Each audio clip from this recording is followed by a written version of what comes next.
Jangan bertangguh. Hiburan mendidik jiwa hanya yang terbaik di IKIM, Inspirasi Inforia Islami.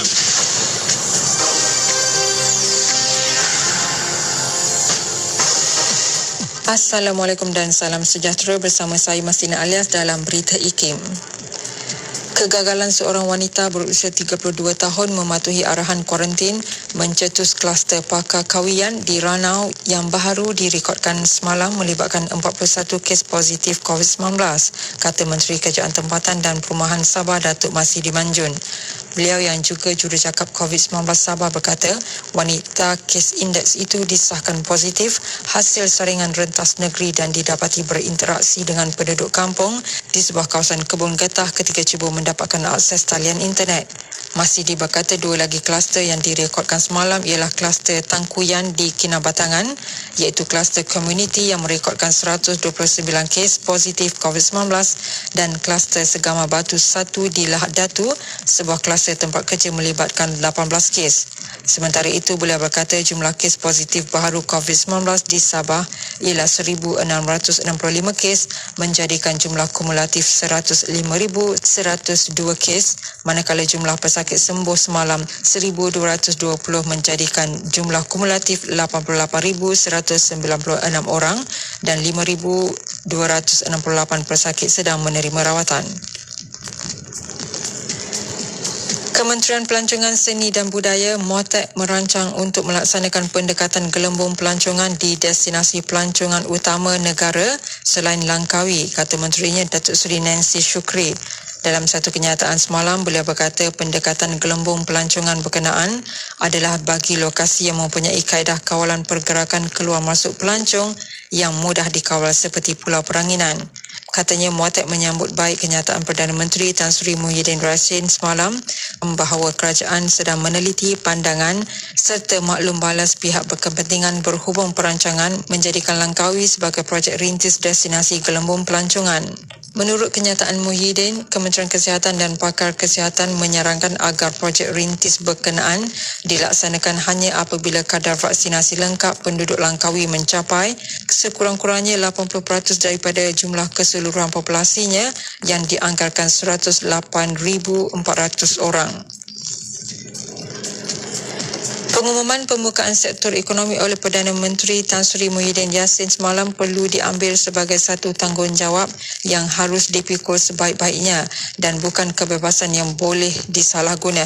Menteri Perdagangan Dalam Negeri dan Hal Ehwal Pengguna Datuk Seri Alexander Nanta Linggi berkata aspek pematuhan prosedur operasi standard SOP pencegahan COVID-19 perlu menjadi keutamaan selain memastikan hanya individu yang menerima 2 dos suntikan vaksin dibenar memasuki premis perniagaan. Justeru beliau berkata Kementerian Perdagangan Dalam Negeri dan Hal Ehwal Pengguna KPDN HEP menyeru semua masyarakat dan penjaga agar memastikan diri sendiri, ahli keluarga dan pekerja mereka lengkap menerima suntikan vaksin selain mematuhi SOP demi kesihatan, keselamatan, kelangsungan ekonomi serta perniagaan. Perdana Menteri mengumumkan bahawa berkuat kuasa hari ini 11 jenis aktiviti ekonomi dalam sektor perdagangan dan pengedaran kembali beroperasi di negeri-negeri yang diletak dalam fasa 1 Pelan Pemulihan Negara. Sekian berita. Assalamualaikum dan salam hormat. Laporan berita tadi dari sumber bernama Kapsul Masa.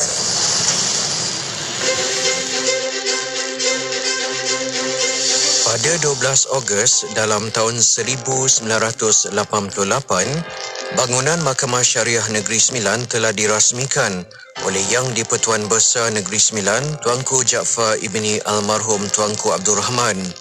Bangunan ini merupakan bangunan Mahkamah Syariah pertama di Malaysia yang memiliki bangunannya sendiri. Antara kemudahan-kemudahan yang disediakan di bangunan ini ialah sebuah ruang mahkamah, sebuah kamar hakim Qadi Besar, 2 buah kamar hakim mahkamah rendah, sebuah bilik saksi dan pelbagai kemudahan lain seperti bilik-bilik pejabat. Selain daripada menyediakan kemudahan prasarana seperti yang dinyatakan, usaha-usaha juga dijalankan untuk meningkatkan lagi status Mahkamah Syariah seperti kursus kepada kaki tangan dalam perkhidmatan dalam bidang undang-undang dengan kerjasama Universiti Islam Antarabangsa. Bagi tujuan memperkemaskan perjalanan Mahkamah Syariah, sebuah jawatan kuasa ditubuhkan bertujuan mengkaji dan menyediakan draft acara-acara yang terdiri daripada pakar-pakar dari Universiti Islam Antarabangsa, antaranya Tan Sri Profesor Datuk Ahmad Ibrahim, Profesor Madya Dr. Mahmud Saidon dan Profesor Madya Salih Buang. Petikan fakta ini disediakan oleh Seksyen Dokumentasi dan Penerbitan Arkib Negara Malaysia.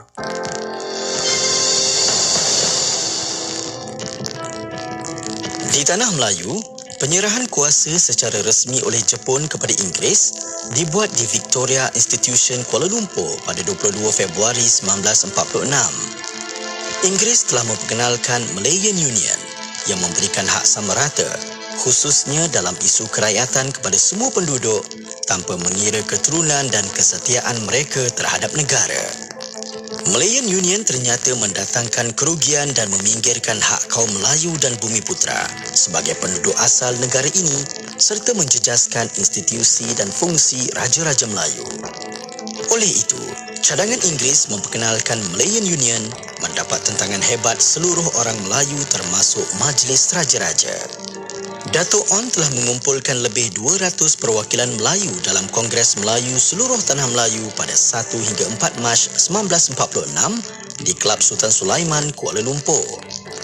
Sebuah jawatan kuasa yang dianggotai oleh tokoh-tokoh seperti Datuk On Jaafar, Datuk Panglima Bukit Gantang, Datuk Nik Ahmad Kamil, Datuk Hamzah Abdullah dan Encik Zainal Abidin iaitu Za'ba ditubuhkan. Kongres bersetuju dengan cadangan untuk menubuhkan sebuah pertubuhan yang dinamakan United Malays National Organisation atau UMNO atau Pertubuhan Kebangsaan Melayu Bersatu, Pakemba, yang akan dibentangkan dalam Kongres akan datang. Dalam Kongres Melayu seluruh Tanah Melayu ketiga di Johor Bahru, Datuk On Jaafar mengumumkan penubuhan UMNO pada 11 Mei 1946. Penubuhan ini bertujuan untuk memperjuangkan sebuah negara Malaya merdeka dan berdaulat, memajukan dan memelihara kepentingan orang Melayu dan rakyat Malaya, serta memelihara dan mempertahankan agama, adat rasa Melayu dan kedudukan institusi Raja-Raja Melayu. Penentangan mereka berjaya mengubah Malayan Union kepada Perjanjian Persekutuan yang ditandatangani oleh Raja-Raja pada 21 Januari 1948 yang mengembalikan Tanah Melayu ke pangkuan orang Melayu, kedaulatan Raja-Raja, hak keistimewaan dan hak kewarganegaraan. Perjuangan orang Melayu berjaya membentuk Persekutuan Tanah Melayu yang mengandungi 9 buah negeri Melayu iaitu Selangor, Perak, Kedah, Perlis, Negeri Sembilan, Johor, Pahang, Terengganu, Kelantan dan negeri-negeri Selat iaitu Pulau Pinang dan Melaka. Ia diketuai oleh Pesuruh Jaya Tinggi British yang mempunyai kuasa eksekutif dan dibantu serta dinasihati oleh Majlis Mesyuarat Kerja Persekutuan dan Majlis Mesyuarat Undangan Persekutuan. Kedudukan Majlis Raja-Raja berjaya diletakkan pada tempat yang lebih baik yang antara lain berfungsi menasihatkan Pesuruh Jaya Tinggi mengenai dasar-dasar yang akan dilaksanakan di Persekutuan Tanah Melayu. Jawatan Residen diganti oleh seorang Menteri Besar. Sementara, syarat-syarat kerakyatan diperketatkan melalui kuat kuasa undang-undang dan naturalisasi secara permohonan. Bismillahirrahmanirrahim. Subhanallah wa bihamdih. Subhanallahil azim. Subhanallah wa bihamdihi. Subhanallahil azim. Subhanallah wa bihamdihi. Subhanallahil azim. Subhanallah wa bihamdihi. Subhanallahil azim. Subhanallah wa bihamdihi. Subhanallahil azim. Subhanallah wa bihamdihi. Subhanallah Subhanallah wa bihamdihi Subhanallahil azim.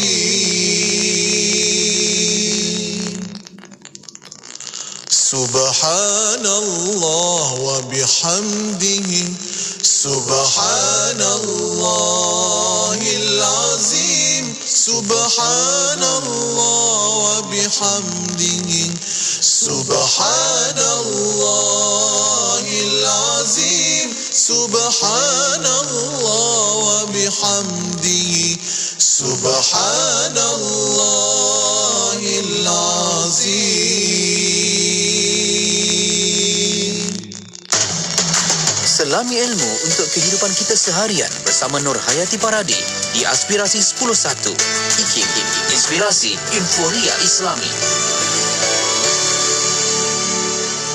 Assalamualaikum warahmatullahi wabarakatuh. Dimulakan dengan lafaz suci Bismillahirrahmanirrahim. Selawat dan salam buat Rasul junjungan Nabi Muhammad sallallahu alaihi wasallam. Selamat pagi.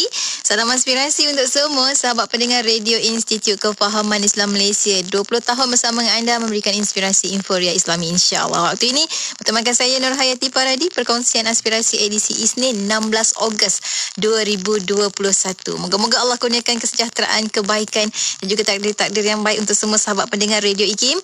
Dan untuk anda sahabat pendengar, 4 jam yang lalu telah pun bersama dengan rakan-rakan Warna Pagi. Terima kasih pada Haji Sufian Amrin, Hazwan Shah dan juga penerbit mereka Haji Mazlina Ismail untuk perkongsian hari ini. Sangat-sangat menarik, sangat-sangat memberi inspirasi. Alhamdulillah. Jadi terima kasih pada anda dan juga terima kasih juga pada rakan-rakan Warna Pagi. Dan juga untuk anda sahabat pendengar, kita akan teruskan lagi momentum positif kita untuk hari Isnin hari ini untuk bersama-sama menerusi perkongsian dalam aspirasi 10.1. Kita bakal mulakan kejap lagi dalam rancangan Pesona di Zahra, tak lain tak bukan bersama dengan Ustaz Muhammad Abdul Alamin untuk perkongsian forensik keluarga. Itu silibus kita untuk tahun 2021 ini.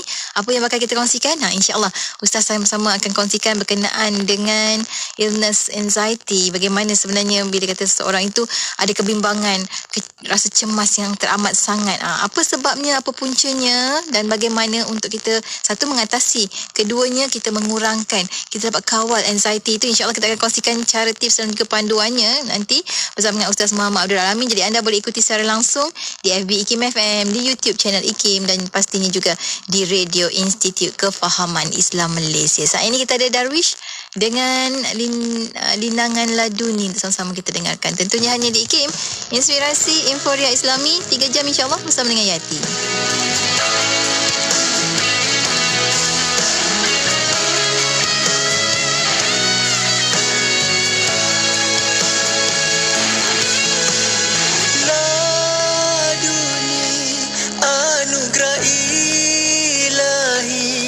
Permata hati dua kekasih,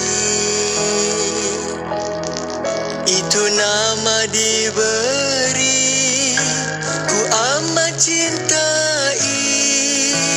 Janjiku akhir nyawa ini.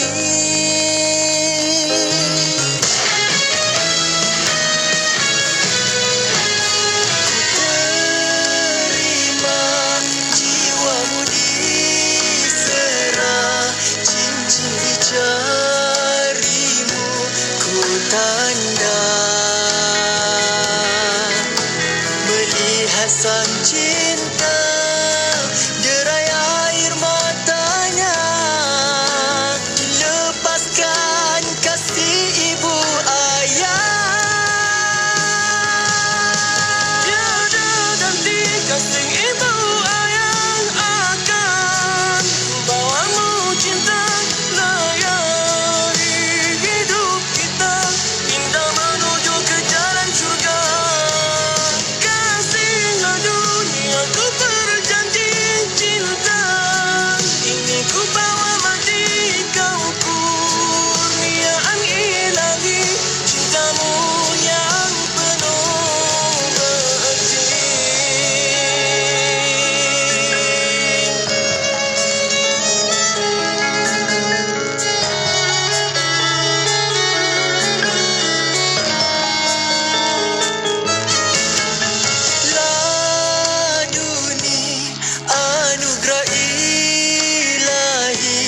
cahaya sinari hidup ini,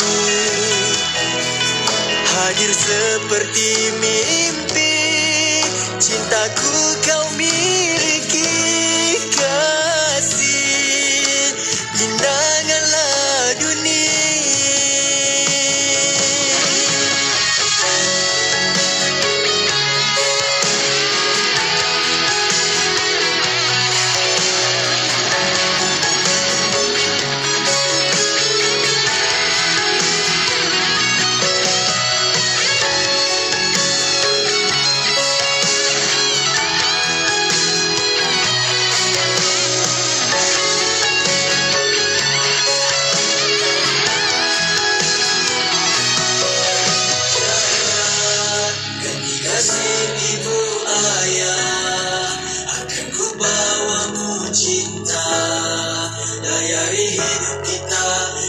Menuju ke jalan syurga kasih, dan dunia ku berjanji, cinta ini ku bawa mati, kagumnya ilahi, cintamu yang penuh berarti.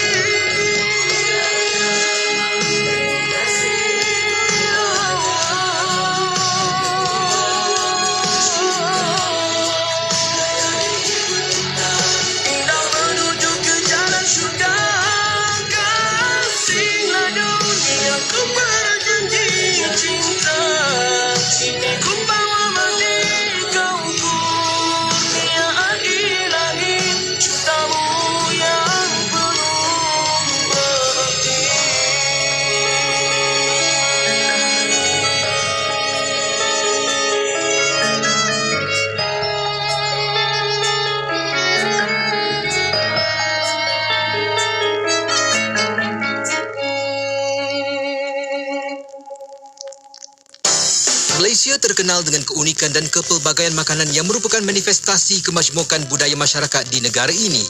Perkara ini lahir dipengaruhi oleh sejarah, budaya, sains dan teknologi. Buku Kepelbagaian Budaya Pemakanan di Malaysia, Perspektif Islam akan mengupas perkembangan budaya pemakanan yang dibawa oleh 3 kaum utama di Malaysia, iaitu Melayu, Cina dan India, serta melihat bagaimana Islam memainkan peranan. Dengan harga RM45, dapatkan di laman sesawangikimniaga.my atau melalui aplikasi Shopee dan Lazada. Hubungi 03-6204-6388 atau 389 untuk maklumat lanjut. Petik buah rambai, panjat pokok duku. Mari ramai-ramai, bacalah buku. Segera dapatkan buku-buku terbitan IKIM di laman Sesawang IKIM Niaga di www.ikimniaga.my. Juga boleh melalui aplikasi Shopee dan Lazada. Cari IKIM jarak niaga. Hubungi 03-6204-6388 atau 389 untuk maklumat lanjut. Pelbagai tajuk buku yang menarik menanti anda. Dapatkan buku-buku IKIM dalam bentuk e-book. Boleh dibaca di mana sahaja dan pada bila-bila masa dengan menerusi telefon pintar anda. Pembelian sangat mudah dengan saiz fail yang kecil. Semuanya di hujung jari anda. Layari laman Sesawang IKIM Niaga dan pilih e-book. Seterusnya tekan pada buku yang anda inginkan dan akan dihantar terus ke laman Sesawang eCentral. Mudahkan, dapatkan sekarang. eCentral adalah sebuah platform buku digital yang terbesar di Asia Tenggara. Lebih 350,000 judul dari dalam dan luar negara.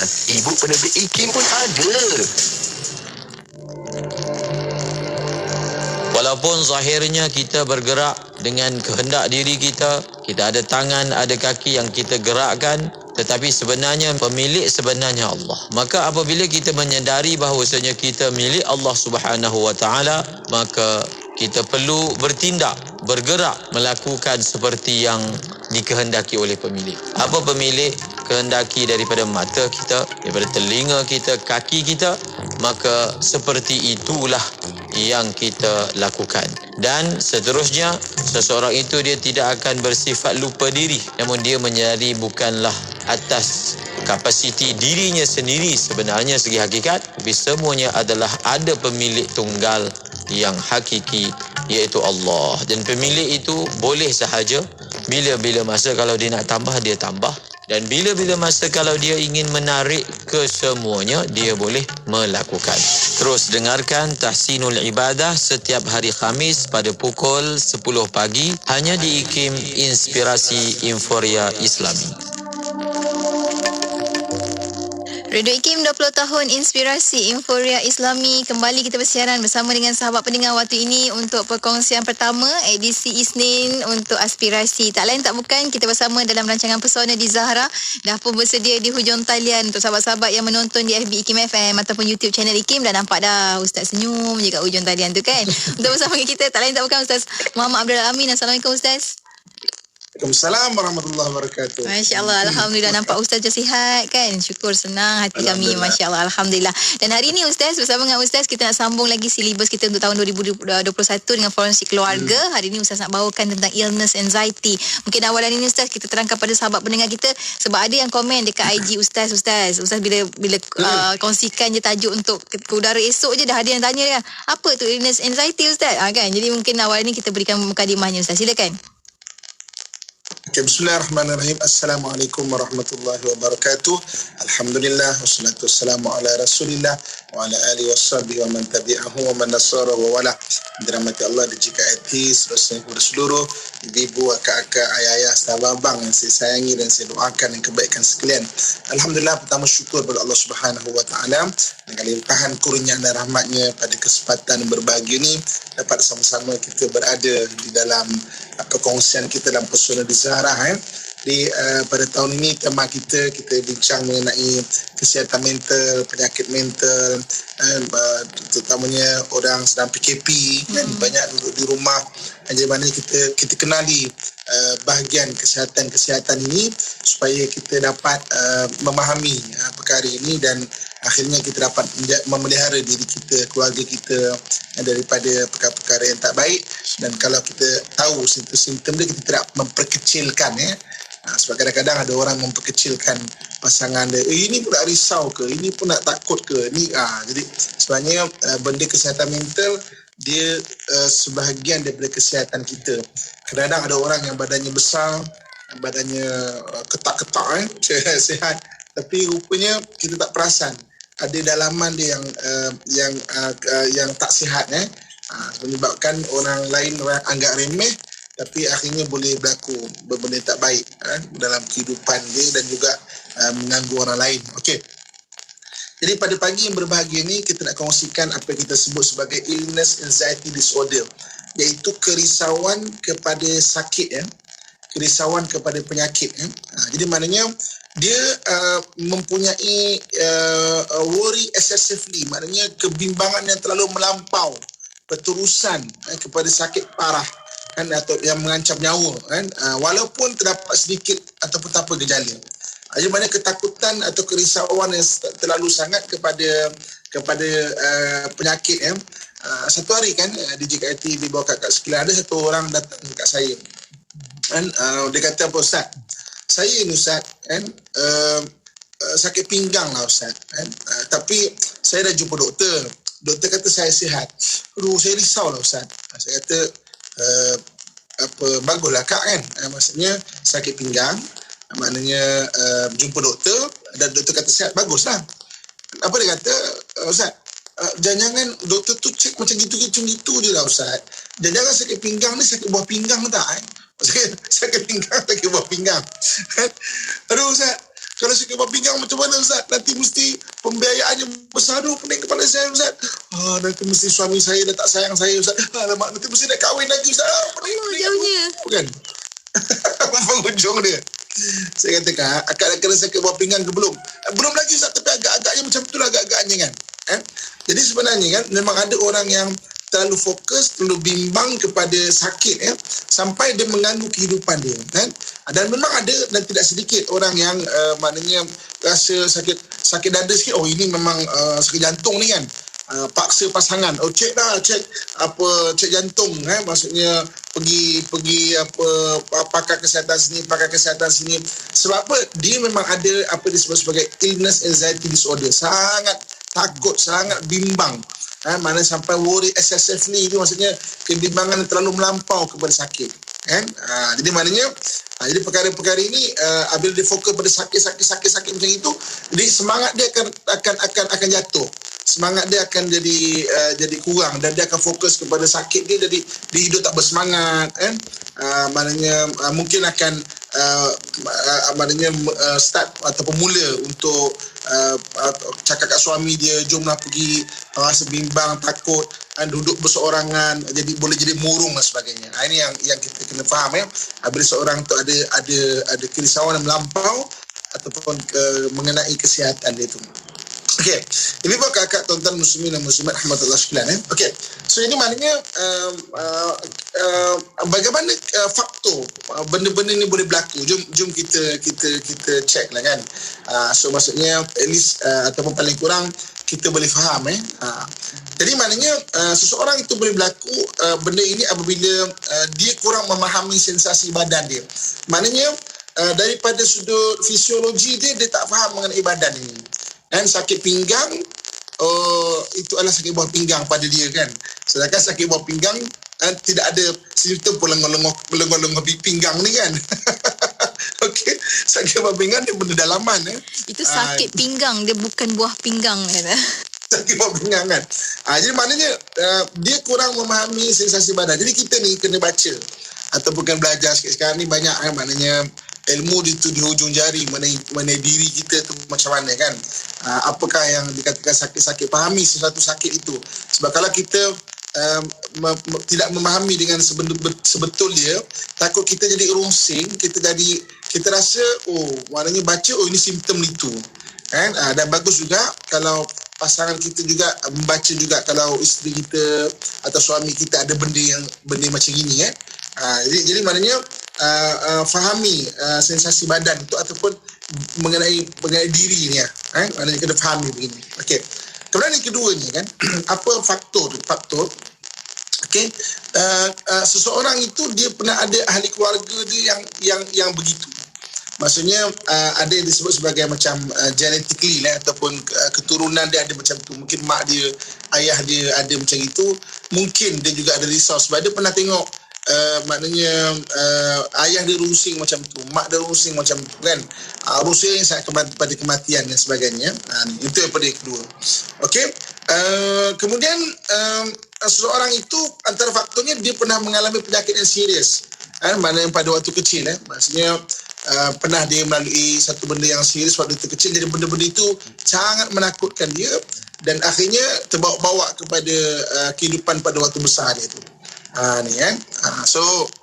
Dan yang keempatnya yang perlu kita tahu adalah kebimbangan kesihatan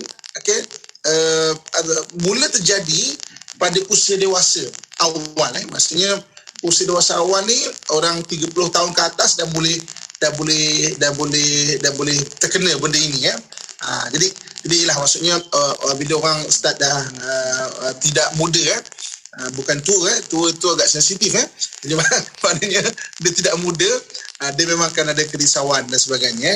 Jadi kegilisan ini ditumpukan pada masyarakat selatan sampai dia boleh jadi kebimbangan ataupun anxiety anxiety disorder atau kebimbangan, takut sangat pada sakit. Dan yang terakhir yang kelima maksudnya mungkin dia ada pernah ada sejarah benda yang maknanya menakut-nakutkan dia lah. Mungkin ada dia baca sama benda menakutkan dia ataupun salah interpretasi kepada satu sakit itu yang sangat menakutkan dia. Ada orang takut-takutkan dia makan macam ni nanti kan maksudnya kau makan banyak sangat nanti kan jadi penyakit macam ni dan sebagainya kan. Sampai dia ada illness anxiety disorder ini antara faktor bagaimana satu orang tu boleh terkena keadaan yang demikian. Okey, itu antara pandangan awal insya-Allah. Faktor-faktor kita bertirak sebentar untuk kita kongsikan seterusnya apa pandangan Islam mengenai perkara ini insya-Allah. Ya, itu sangat-sangat penting juga sebab faktor-faktor ni bila kita tahu kita itu ke yang menyebabkan seorang itu terlampau rasa takut dan bimbang tentang penyakit-penyakit yang dihadapi. Dan kita ada juga antara soalan nanti kita akan ajukan pada Ustaz juga, ada suami yang risau, isteri terlampau risau. Suami risau, isteri terlampau risau, suami ni sakit-sakit dan sebagainya. Kita akan kongsikan nanti soalan tersebut dan kita akan berhenti seketika seperti mana yang Ustaz katakan kongsikan tadi. Dan untuk anda rakan pendengar, bagi yang menonton saat ini di FB IKIM FM, tekan butang share supaya lebih ramai lagi dapat manfaat daripada perkongsian kita. Kita kembali selepas ini tentunya hanya di IKIM Inspirasi Inforia Islami.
Radio IKIM 20 tahun Inspirasi Inforia Islami. Kita kembali bersiaran bersama menerusi rancangan Pesona di Zarah bersama dengan Ustaz Muhammad Abdul Amin untuk perkongsian kita pada hari ini berkenaan dengan forensik keluarga, fokus berkenaan dengan illness anxiety disorder yang terlampau risau dan takut kepada penyakit. Sekarang ni musim pandemik lagi-lagi lah Ustaz kan.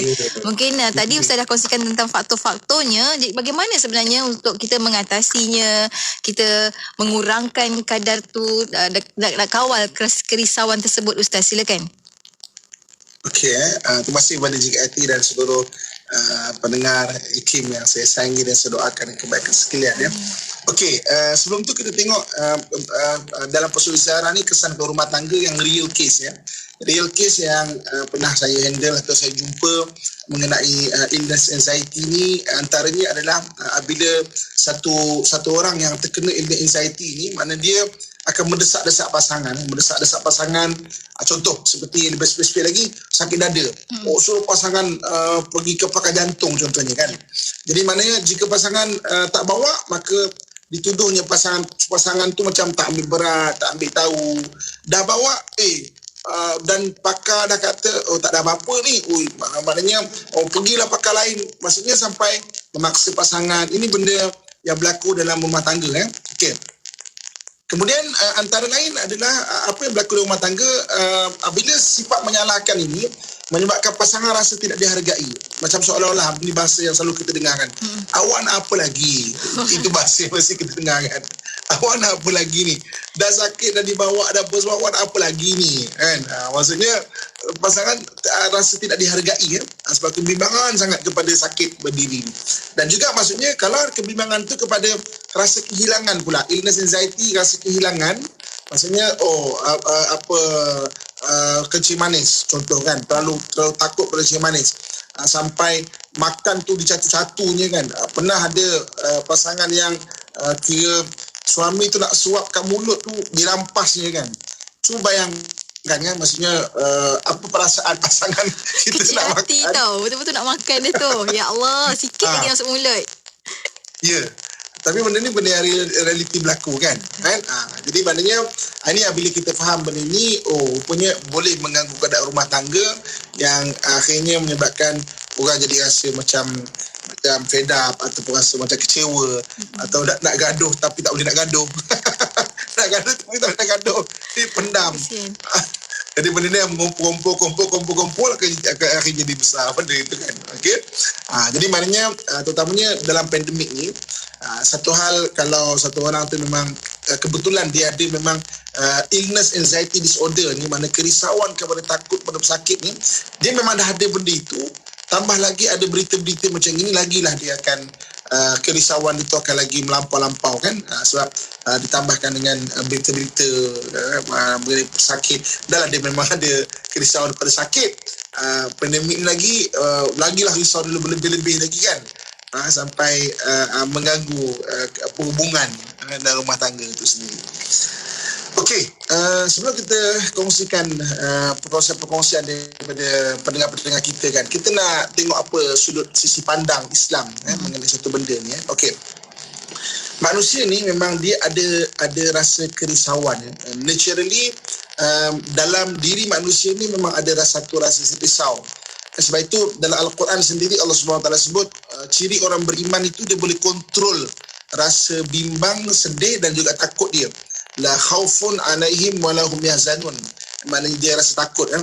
Jadi maknanya naturally ataupun secara kemanusiaan dia, memang manusia ni takut, antaranya takut kematian. Kemudian takut sakit kan. Kemudian yang ketiganya takut kehilangan. Takut kehilangan ya. Ini antara memang manusia tu dia ada takut yang demikian. Takut kehilangan, takut mati, takut sakit ya. Sebab itu dalam tiga-tiga benda ini Islam mengajarkan kita melihat apakah sisi pandang Islam mengenai tiga-tiga benda ini. Contoh macam takutkan kematian. Sakit akhirnya takutkan kematian. Macam mana kematian ini sebenarnya adalah satu kehidupan yang baru. Kan? Dia bukan penghujung kita. Sebab itu yang kita risau bukan mati itu dalam Islam. Yang kita risau persediaan kita selepas kematian. Jadi kalau dia kata mati ni habis, tak apa, tapi dia ada kehidupan selepas itu yang lebih panjang dan tak ada kematian. Jadi maknanya sebab itulah yang perlu kita risau amalan kita. Mati semua orang akan mati, tak ada orang tak mati. Kita tengoklah dalam dunia ni siapa yang masih lagi ada paling panjang umur berapa umat manusia, umat Muhammad ni. Dalam hadis yang disebut bainas sitin wa sabiin, antara 60 ke 70 tahun. Itu average umat Muhammad. Kalau lebih daripada itu bonus. Banyak kurang daripada itu pun ada. Jadi kematian ni memang inilah kehidupan. Dia sebahagian daripada kehidupan kita. Dan kita akan dibangkitkan dalam kehidupan yang selepas kehidupan sekarang ni. Jadi persediaanlah amalan-amalan. Maknanya jangan tangguh buat amalan. Kalau kita risau, kalau kita rusing, katakanlah kita menghabiskan masa 3 jam. Duduk rusing, bebel kat suami 2 jam. Dah 5 jam dah kita bimbang benda ni satu hari kan. Membazirnya masa. Bazir masa. Okey. Kemudian kerisauan kepada penyakit memang manusia tu ada. Kan dalam Quran Allah sebut orang beriman dia boleh manage, dia boleh kontrol. La khaufun alaihim, dia tidak takut pada mereka, walahum yahzanun, dan tidak sedih ya. Maknanya takut adalah satu benda yang memang ada dalam diri manusia, tapi kita boleh kontrol. Okey. Penyakit ni dalam hadis Nabi SAW, kullu da'in dawaun. Setiap penyakit ada ubat. Dia maknanya, kenapa kita pergi berubat? Contoh kan, katakan sekarang kan, maknanya dalam pandemik dan sebagainya, kenapa kita pergi berubat? Kan? Kita pergi berubat adalah kerana usaha. Dan usaha tu Allah nak bagi pahala untuk kita ke akhirat. Usaha menjaga kesihatan. Contoh pada hari ini ada orang yang mungkin ambil vaksin contohnya, ataupun dia mungkin makan benda-benda yang meningkatkan antibody dia. selain daripada dia usaha-usaha yang disyorkan oleh pakar-pakar perubatan sekarang ini, dia mengambil makanan yang meningkatkan antibody kan. Saya baru balik daripada luar negara kan, selain daripada misi bantuan kemanusiaan, di mananya pergi juga beberapa negara untuk beberapa urusan ya. Jadi antara yang saya baru balik adalah daripada Tanzania. Kalau kita tengok kes COVID dekat sana agak rendah kalau kita tengok outbreak kat dunia tu kan. Jadi saya pun di sana jumpa orang besar juga di sana. Saya pernah cakap macam seolah-olah bahasa dia kan, you je korang ni, jangan korang tak bagi statistik kan, jangan korang tak bagi statistik, you je korang rendah, you je korang ni, bahasanya macam begitu kan. Jangan korang tak jadi tak bagi statistik kan. Dia kata tapi melihat daripada kadar kematian dan juga orang yang dihadir di hospital memang rendah tau. Jadi saya tanya farmasi kat sana, rupanya diorang ni ada satu menggalakkan untuk meningkatkan antibody. Jadi dia ada satu dipanggil Nimbricave. Nimbricave ni sampai dijual dekat farmasi-farmasi. Kan? Jadi saya pun tak tahu tak apa benda Nimbricave ni kan. Apa benda ni kan? Jadi maknanya saya beli satu, saya teramalkan rupanya daripada empat bahan. Yang bahan tu dekat Malaysia kita. Halia, bawang putih, lemon dengan halia, bawang putih, lemon. Itu benda yang asas dia kan. Jadi maknanya tak kisahlah apa pun kata, tapi itu antara usaha untuk meningkatkan antibody. Tak kisahlah mungkin banyak pandangan dan sebagainya, tapi antara usaha kan, antara usaha. Jadi di sini apa yang saya nak tekankan adalah walikulli da'in dawa, setiap penyakit ada ubat. Usaha untuk berubat. Ada orang memasukkan vaksin, kemudian sambil-sambil kita take antibody, kita makan vitamin C dan sebagainya, benda-benda yang boleh meningkatkan vitamin dan sebagainya. Usaha itu adalah Allah bagi pahala. Tapi kesembuhan dari Allah Subhanahu Wa Taala ada dua benda berbeza. Kesembuhan dengan ubat dua benda berbeza. Ubat itu usaha, Allah nak bagi pahala usaha itu. Kesembuhan Allah yang bagi. Jangan berkeyakinan ubat itu bagi kesembuhan. Ubat itu hanya usaha. Dan kenapa kita usaha? Usaha Allah nak bagi pahala. Nabi yang suruh usaha. Nabi sebut tadawaw. Nabi kata berubatlah, makanlah benda yang bagus-bagus. Usahalah untuk ubat yang bagus-bagus kan. Maknanya makan. Tapi kesembuhan Allah yang bagi. Sebab apa? Dan kesembuhan dan ubat ni juga sebagai sunatullah yang Allah sebut walan tajida li sunnatillahi tabdila. Jangan, dan kamu tidak akan dapati sunatullah itu berubah-ubah. So kalau Allah bagi ilmu kepada pakar-pakar kita bahawa kebiasaan sunatullah dia makan ini maka akan sihat, maka maksudnya kita usahalah untuk itu sunatullah dia. Tapi tetap kesembuhan itu daripada Allah Subhanahu Wa Taala. Sebab apa? Sebab saya rungsing kalau kita terlalu fokus pada ubat, lupa pada tauhid, takut kita ingat ubat itu yang bagi kesembuhan. Ubat adalah usaha. Tapi kena usaha, jangan tak usaha. Nabi juga berusaha. Jangan tak usaha. Usaha tu Allah bagi pahala. Kesembuhan tu sebab usaha Allah bagi kesembuhan itu. Dan maknanya kesembuhan itu dari Allah Subhanahu Wa Taala. Okey. Jadi maknanya ibu kakak tuan-tuan muslim-muslimat sekalian, kalau sakit illness anxiety disorder, kita usaha untuk berubat. Okey, dan kalau Rasul Islam, amalkan ayat ini, beberapa ayat Quran sebab itu dalam Quran Allah Subhanahu Wa Taala sebut bahawa wa nunazzilu minal Qur'ani ma huwa shifa, dan kami turunkan Al-Quran itu ada penyembuh. Dan sebab penyembuh dengan ubat dua benda berbeza. Ubat usaha, penyembuh adalah Allah SWT bagi. Jadi selain daripada kita makan ubat, kita minta kepada Allah penyembuh, kesembuhan itu. Okey, so jadi maknanya selain daripada kita usaha untuk terutamanya bagi illness anxiety disorder ni, boleh amalkan ayat ini. Antaranya surah At-Taubah ayat 51. Okey.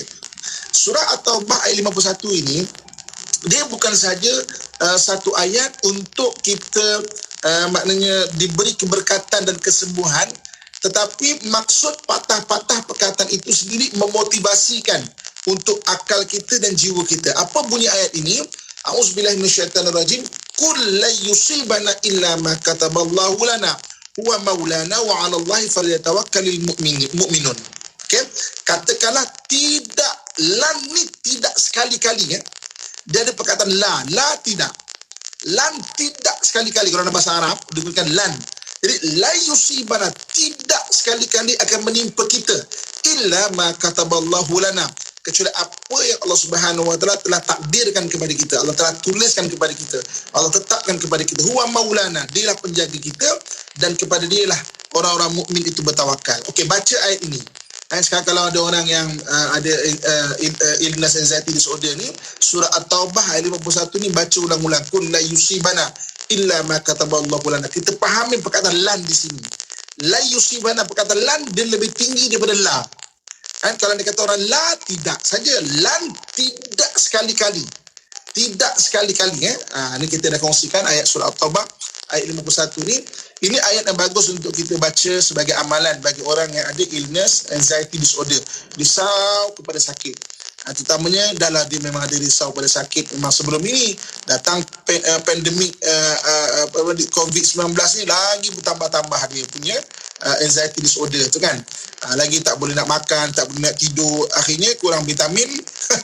Bukan sebab sakit itu, tapi sebab kesihatan tu turun, antibody tu turun, sebab makan pun tak nak sebab risau sangat. So ini antara ayat yang baca. So mana saya amalkan sebab Allah sebut dalam Quran bahawa wa nunazzilu minal Qur'ani ma huwa shifa. Dalam Quran ada penyembuh. Sembuh lebih tinggi daripada ubat. Dan selain kita makan ubat, kita baca. Ambil ubat, makan vitamin. Ketika makan, mulakan bismillahirrahmanirrahim. Kul la yusibana illa ma kataballahu lana huwa maulana wa 'ala Allahi falyatawakkalul mu'minun. Okey. Mungkin agak panjang ke bagi kita, boleh peringkan, tulis dekat tempat dapur kita tu. Tengah nak makan ubat, kita baca ayat ini kan. Okey. Kemudian ini satu doa. Bagi saya doa ni mungkin biasa, tapi bagi orang mungkin doa ini doa yang jarang-jarang dengar setengah orang. Apa dia? Iaitu doa yang diajar oleh Nabi SAW daripada Tirmizi dan juga Abu Daud. Ini juga doa biasa kita dengar, iaitu Bismillahilladzi la yadurru ma'asmihi syai'un fil ardi wala fis sama' wa huwas samiul alim. Maknanya dengan nama Allah tidak akan memudaratkan sesuatu benda pun, maknanya di dunia dan di langit, apa yang dalam dunia, dan dialah Allah Subhanahu wa taala yang Maha mendengar lagi Maha mengetahui. Ini antara ayat yang bagus kita baca. Okey, sebelum kita semak sekejap. Maksudnya hadis yang diriwayatkan oleh Abu Daud dan juga hadis yang diriwayatkan oleh Abu Daud dan juga Tirmizi mengenai doa ini.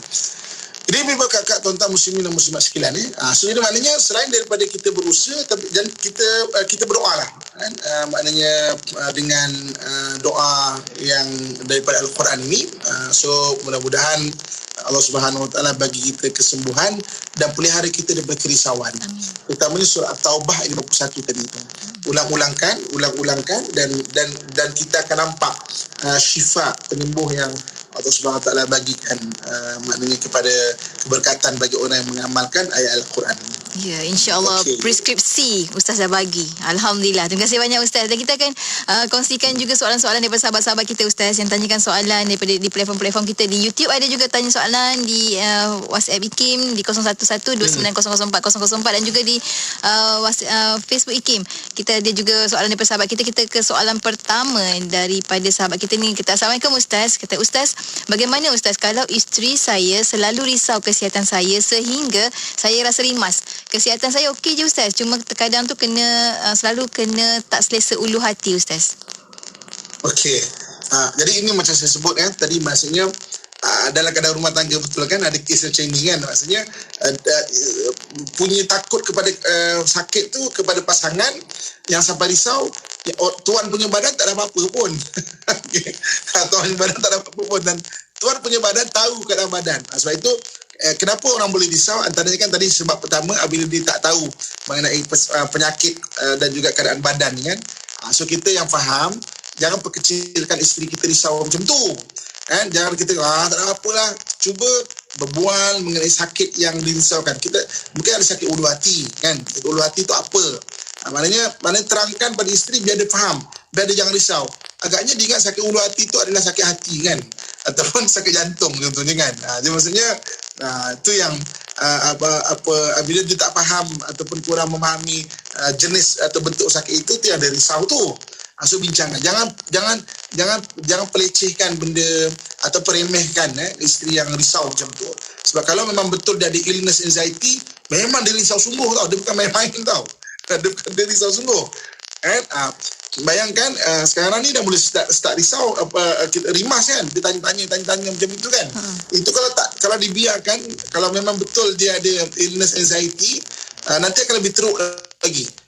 Bila kena kat diri dia pula, dia pula lagi lah dia risau, dia rungsing. Dan dengan sendiri dia akan agak mengganggu maknanya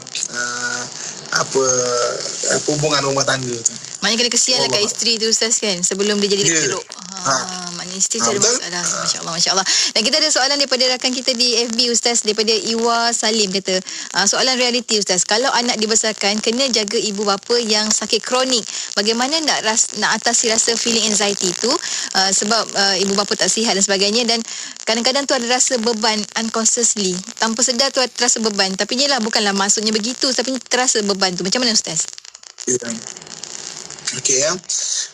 Sekarang satu orang anak yang menjaga mak ayah kan. Okey. Dalam keadaan sekarang yang mungkin masa kita terpaksa dibahagikan untuk bekerja kan, kemudian untuk family kita sendiri, dalam waktu sama sebagai tanggungjawab sebagai seorang anak kita menjaga mak ayah kita kan. Sudah tentu secara kemanusiaan dia ada juga rasa macam agak susah kan. Maksudnya okey, patut tak patut itu satu perbahasan yang lain. Anak apa nak rasa macam ini, dulu mak ayah jaga tak rasa terbeban. Ini sebagai manusia, kemanusiaan dia kan, kemanusiaan dia ada rasa terbeban macam tu. Okey, pertama sekali kita kena betulkan cara memandang memelihara mak ayah itu. Dan dengan memelihara mak ayah itu, hidup kita ni akan diberkati. Benda-benda berkat ni, benda-benda yang ziyadatul khair, pertambah kebaikan yang kita tak nampak. Mungkin kita sihat, anak kita sihat, kita naik pangkat dan sebagainya kerana kita jaga mak ayah kita kan. Jadi kita nampak jaga secara langsung tu macam membebankan, tapi sebenarnya keberkatan tu ada. Berkat ni benda yang orang tak nampak tau kan. Berkat ni dia bukan saja kita orang Islam bahas kan, hatta orang-orang yang bukan Islam pun dia yakin yang ada benda-benda inilah, benda yang walaupun dia tak nampak, tapi dia tahu benda ni ada. Buat baik tu ada dia, apa pun bahasa dia lah, daripada kita adalah berkat kehidupan tu. Jadi betulkan cara memandang dan kalau dia kata kita dapat jaga mak ayah kita, sebenarnya kita beruntung daripada yang lain. Kita tak tahu, mungkin Allah jadikan akhirnya keturunan kita keturunan soleh-solehah yang baik-baik, anak-anak kita anak yang bagus-bagus kan, belajar bagus, baik pula tu kan, handsome lagi. Mana nak dapat? Dapat. Okey. Wallahualam. Tabahkan hati, fahami benda ini. Wallahualam. Masya-Allah. Maknanya masyarakat pun kena faham juga dah Ustaz kan. Maknanya kalau bila ada anak-anak yang rasa tertekan macam tu, kena bantu. Kau macam mana Ustaz? Betul. Maksudnya Islam tak nafi kemanusiaan. Ada beradik lain pun janganlah mentang-mentang adik kita tu jaga, semua buat tak tahu je kan. Besok mak dah meninggal, ayah dah meninggal, datang fikir nak bagi hati pusaka je kerja kan. Waktu tengah mak ayah tu tak sihat, tak ada siapa peduli kan. Adik jangan macam tu adik-beradik pun sumbang, tak boleh nak sumbang tenaga, sumbang wang ringgit. Maknanya apa juga yang boleh lah, jangan buat tak tahu saja. Ya, kena ambil bahagian. Ambil bahagian. Sikit-sikit lah kan, insyaAllah. Jangan nak ambil bahagian waktu dalam paraid nanti. Bahagian juga tu Ustaz. Waktu paraid berebut datang kan. Allahuakbar. Dan kita ada satu soalan yang agak serius juga ni Ustaz. Minta maaf Ustaz, tertutup muka Ustaz sikit Ustaz kejap. Daripada sahabat kita ni Nur Aisyah Abdul Rahman, kata Assalamualaikum Ustaz, kata anak saya tak nak suntik vaksin kerana katanya ramai yang dah mati. Kerisauan dia sangat menakutkan sahabat kita ni kerana dia sampai bergaduh dengan sahabat kita ni. Kadang-kadang rasa macam terkeliru dengan ayat-ayat dia. Macam mana nak atasi Ustaz, sebab dia tutup telinga bila saya cuba beritahu perbahasan doktor dan Ustaz. Mohon pencerahan daripada Ustaz. Okey, dah dia punya fahaman macam itu, dia bermula daripada pemikiran dia lah, sebab dia banyak baca pada orang yang maknanya tak nak vaksin dan hujah-hujah dia, dan dia berpegang kepada itu. So kalau kita bercakap pun mungkin tak malah boleh jadi bergaduh pula kan.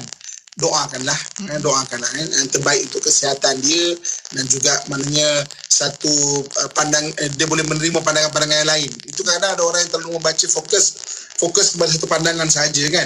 Jadi maknanya kefahaman itu. Jadi maknanya doakan je lah. Daripada kita nak paksa-paksa dia pun tak boleh juga kan. Nanti dia bergaduh, deraka pula dia kan. Deraka kepada mak tau. Abang Nauzul Zalik. Ya, mak tu kan. Hanya kita mak pun kita kena faham juga lah kan. Dan dia ada pandangan dia begitu, fahamkan, dan dia tak dengar, doakan lah. Baik, insyaAllah. Dan kita ada satu Ustaz terakhir jugalah, sahabat kita ni berkongsi, kata Assalamualaikum Ustaz, daripada Umi Zunaidah, kata doakan sahabat kita ni dan suami sedang diuji positif COVID. Malam tadi suami dah terpaksa dihantar ke hospital sebab oksigen dah start kurang dari 90. Sekarang sahabat kita ni kuarantin di rumah. Rasa bimbang yang teramat sangat pada suami. Walaupun sahabat ni tak tunjuk kepada suami dan anak-anak, tapi rasa terus menekan. Maknanya dia sendiri terasa tertekan juga. Ustaz, bagaimana? Mohon doa daripada Ustaz dan beri tips untuk sahabat kita yang terus bangkit, Ustaz. Kita doakan kepada yang bertanya dan seluruh yang diuji kan dengan sakit COVID kan, baca surah Taubah ayat 51 tadi sebagai syifa, penyembuh untuk jiwa kita. Dan satu lagi, dia sebagai baik patah-patah perkataan itu sendiri adalah merupakan satu patah-patah perkataan yang akan memotivasikan kita kalau kita faham benda itu. Qul la yusibana illa ma kataballahu lana. Tidak akan menimpa kita melainkan apa yang telah ditetapkan Allah Subhanahu Wa Taala. Tapi kena bacakan dengan hadis yang Nabi suruh kita berusaha. Jangan baca ayat ini semata-mata, sebab dalam Islam dia ada apa dipanggil sebagai pasangan ilmu. Pasangan ilmu ni maknanya kita kena baca dua bahagian. Kalau baca satu bahagian dia akan pincang. Kan? Maksudnya bacakan dengan hadis berusaha, dan bacakan juga dengan ayat surah Taubah 21 ini. Mana kita kena usaha, kemudian tidak akan menimpa kita melainkan apa yang telah Allah tetapkan kepada kita tu. Kan? Jadi maknanya untuk puan baca ayat-ayat ini dan fahami so maksudnya, dan kita doakan untuk semua kan, biar Allah beri kesembuhan, Allah beri kesihatan Allah, dan Allah angkatlah sakit COVID ni daripada negara kita lah kan, dan Allah lindungi keluarga kita semua daripada benda ini. Kalau yang kena sakit, Allah beri kesembuhan kan. Dan kalau dia kata yang mungkin akhirnya Allah Subhanahu Wa Taala jemput tu maksudnya dia perpindahan ke alam lain. Kita akan jumpa, insya-Allah kita akan jumpa besok ke akhirat. Jangan rusing kan, sebab ke akhirat tu antara benda yang paling menggembirakan kita bangsa manusia apabila kita masuk syurga, satu keluarga masuk syurga. Dan hari ini kita berpisah, mungkin antara keluarga kita ada yang meninggal sebagainya. Meninggal sebab wabak ni syahid dunia. Maknanya ada kelebihan dia tu. Tapi kita nanti, kita bina diri kita untuk jadi lebih baik, kita akan jumpa kat syurga.